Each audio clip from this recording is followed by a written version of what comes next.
Hello everyone, can you hear me? Yes, we can hear you. Okay, thank you. Assalamu alaikum.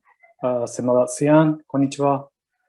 This is Shogo MASUDA from Ministry of the Environment of Japan. Thank you very much for all the effort for this webinar to be held, and hope everyone is fine under this global pandemic period. Today, I would like to introduce the joint crediting mechanism briefly, and like to have your comments and questions afterwards. Next, please. Next, please. Yes. This is a basic concept of the JCM. Under the JCM, Japan provides decarbonizing technologies to the JCM partner countries, such as Indonesia, together with operating joint committee to examine its GHG emission reduction to share the credit in future. The JCM itself is not only providing opportunities for partner countries for emission reduction, but also contributes Japan's emission reduction target as a market mechanism stated under Article 6 of the Paris Agreement. The market mechanism includes JCM was stated under the Article 6 of the Paris Agreement, and it is expected to conclude the Paris Rulebook, include Article 6 as the COP26 in this year. The market mechanism includes JCM is not only for public sector, but also for the private sector to utilize GHG reduction to achieve its carbon neutrality goals. MOEJ is currently strengthening the JCM framework, and this will be mentioned later. Next one, please.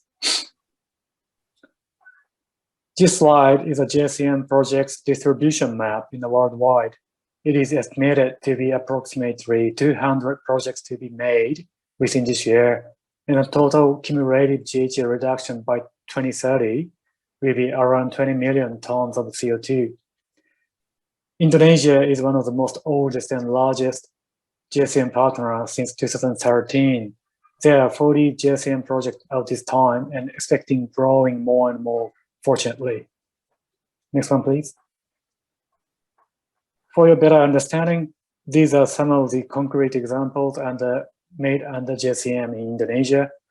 Red-colored projects are Indonesia-related JCM projects with some decarbonizing technology, namely waste heat recovery, hybrid public bath, energy-saving store, high-efficiency refrigerator, and so on, facilitated by Japanese private companies and Indonesian local private companies' collaboration.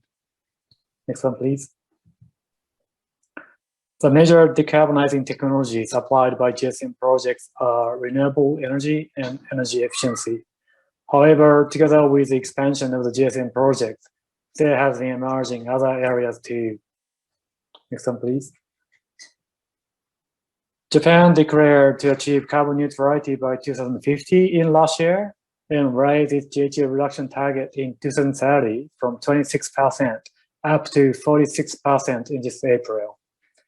With these fundamental changes, JCM itself has also raised its target by Initiative for Decarbonized Infrastructure, which was announced recently by the Minister of the Environment of Japan. The initiative set 2 new quantitative JCM targets with GHG reduction and investment by 2030. For GHG reduction target, 100 million tons of CO2 reduction cumulatively by 2030. For investment, 1 trillion Japanese yen, which is approximately 10 billion US dollars, cumulatively from public-private partnerships by 2030. Next one, please. So this is the introduction of the financial scheme image of the JCM. Japanese government is able to provide to international consortiums up to half of the decarbonizing technology investment cost with certain limitation. Next one, please.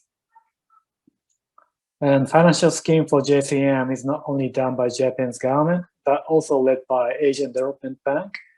Trust fund contributed from Japan has been set in ADB, and the fund has been providing financial incentive for ADB's financing projects.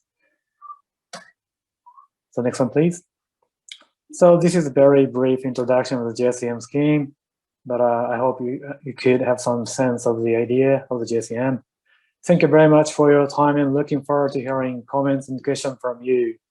Terimakashi, arigato.